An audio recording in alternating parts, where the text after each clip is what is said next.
Espace Ifedon à Porto Novo, il n'y a pas mieux pour accueillir vos réceptions de baptême, communion, mariage, anniversaire et même de décès. Sa salle de fête, son bar et restaurant sont à votre bourse. Et pour des séjours agréables dans la capitale, Espace Ifedon vous offre des chambres climatisées et des guest house. Espace Ifedon est situé à Tokota Davo.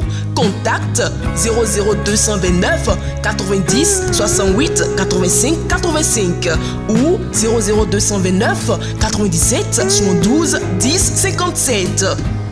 Chères téléspectatrices et téléspectateurs, suivez du lundi au vendredi à 13h sur Guérit TV Monde le commentaire du jour. C'est une rubrique dans laquelle le présentateur prend position sur des faits ou sujets d'intérêt, qu'ils soient relatifs au Bénin ou non. Entre dénonciation, approbation et suggestion, le commentaire du jour crée l'actualité, suscite les débats ou y contribue. Tapez www.gueritvmonde.bj pour nous suivre en direct. Guérit TV Monde, le leader des Web TV. Vous avez besoin d'un espace publicitaire pour faire connaître votre société ou vos produits? Seul Guérit TV Monde peut vous satisfaire. Pour tout renseignement, contactez le 00229 91 19 10 10. Guérit TV Monde, le leader des Web TV.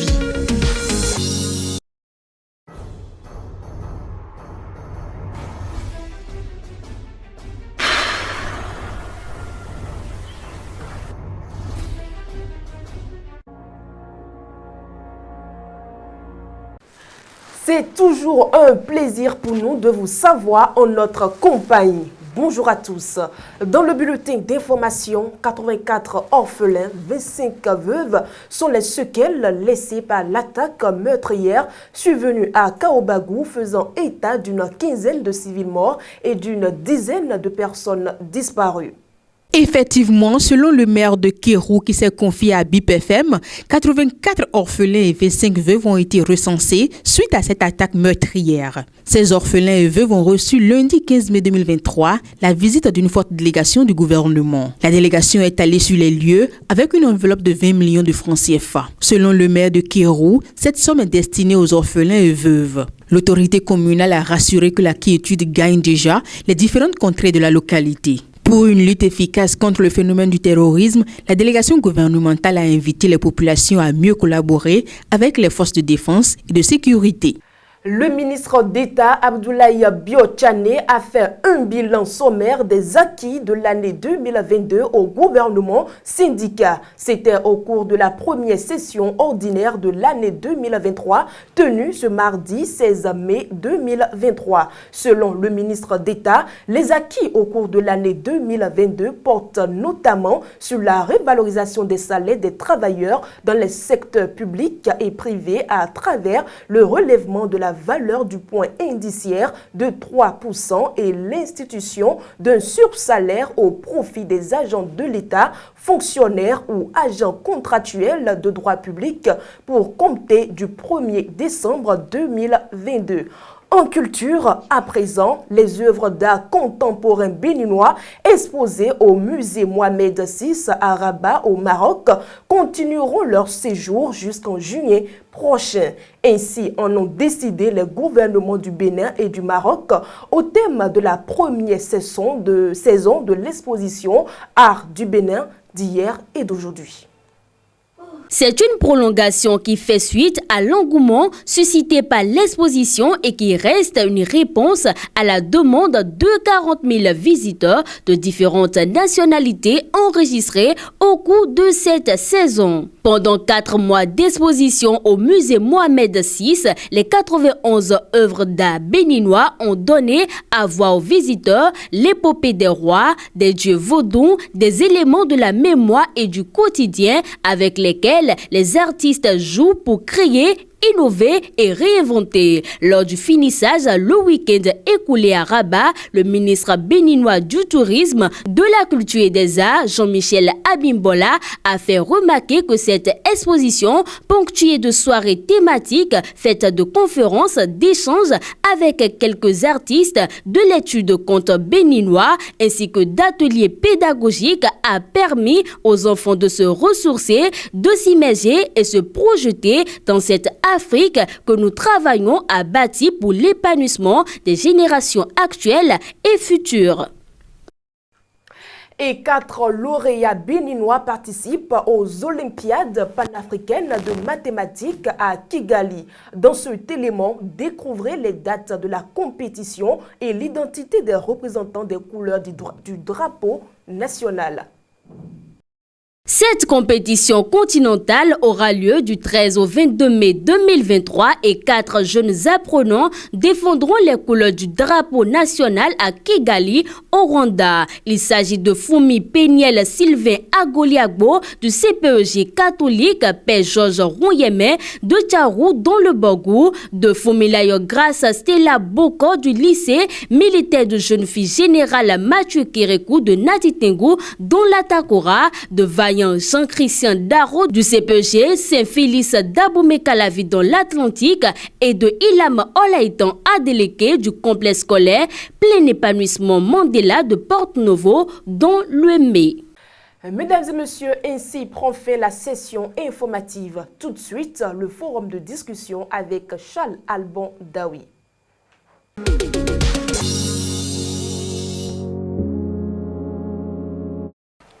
Mesdames et messieurs, dans le forum de discussion, nous y sommes déjà avec Charles Alban Daoui, comme je l'annonçais. Charles Alban Daoui, bonjour. Bonjour Latifat Kaoui.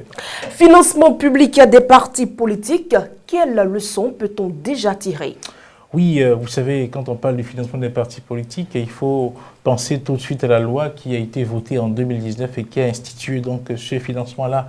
Et ce financement est octroyé donc aux partis politiques qui remplissent certaines conditions. Et les conditions, c'est connu désormais, c'est d'avoir, à l'issue d'une élection, réussi à franchir la barre des 10% pour pouvoir bénéficier du partage des sièges en ce qui concerne eh bien, les élections communales et donc législatives.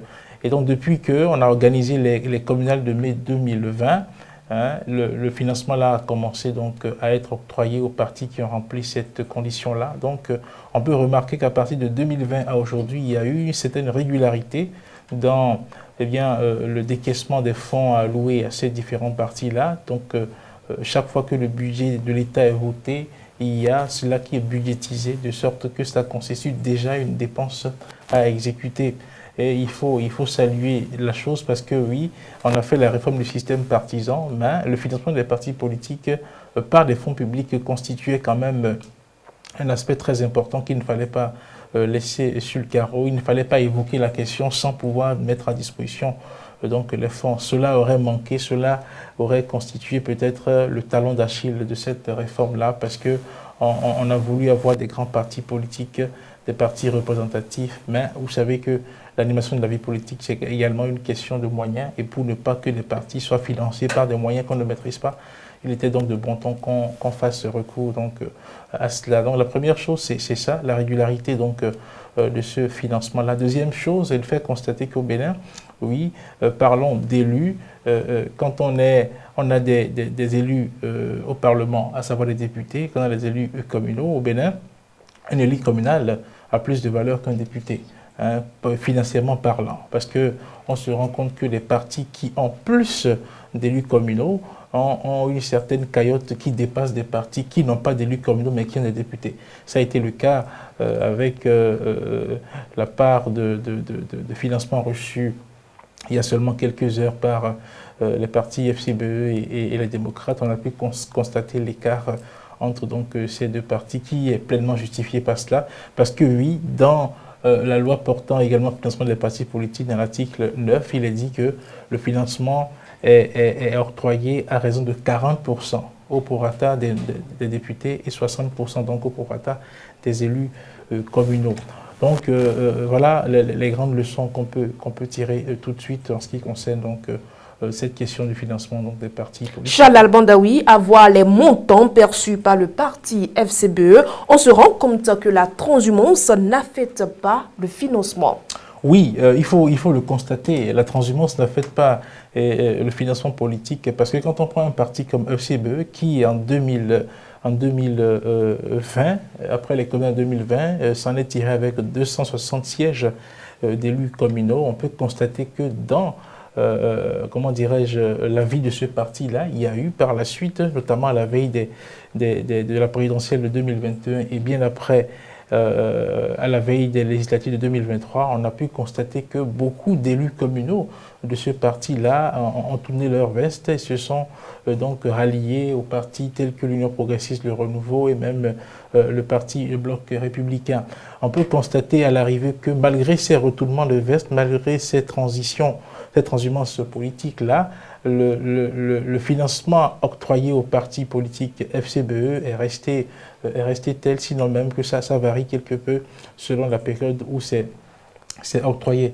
Et cela veut dire que quand vous avez été élu sur une liste et que vous avez été retenu comme étant élu communal d'un parti politique, même quand vous quittez le parti, ce n'a pas une incidence financière sur le parti quand il va s'agir de lui octroyer donc le financement public. Je ne sais pas si c'est un problème qu'il faut poser, mais on le constate ainsi. Il va peut-être falloir réfléchir pour voir par la suite quelle solution on peut apporter aux questions de transhumance politique, parce que oui, cela pose parfois des problèmes d'éthique. Quand un parti sort d'une élection avec tel nombre d'élus et que 2 ans, 3 ans après, ces élus-là ne sont plus vraiment des élus du parti, est-ce qu'il faut continuer à octroyer le même montant? Est-ce qu'il faut continuer à donner à ce parti-là eh bien, des financements qui correspondent eh bien, au nombre d'élus obtenus au départ? C'est une question qu'il faut se poser et je pense que les députés doivent réfléchir sur la question. Est-ce que c'est normal que les choses soient ainsi?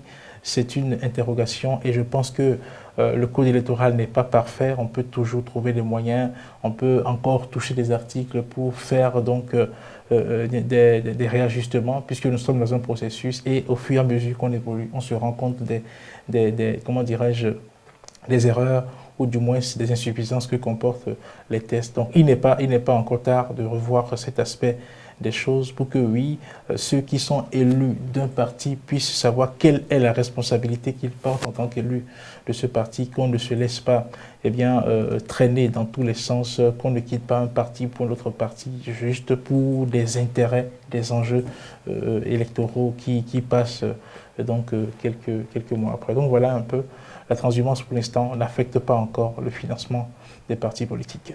Merci à vous, Charles Alban Daoui. C'est moi. Mesdames et messieurs, c'est le moment pour nous de découvrir la vidéo du jour.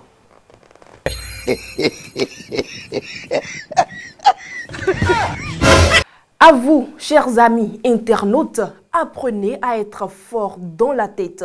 Certaines situations de la vie ne se surmontent que par la force de l'esprit et la capacité qu'on a à se convaincre qu'on peut y arriver. Merci pour votre attention.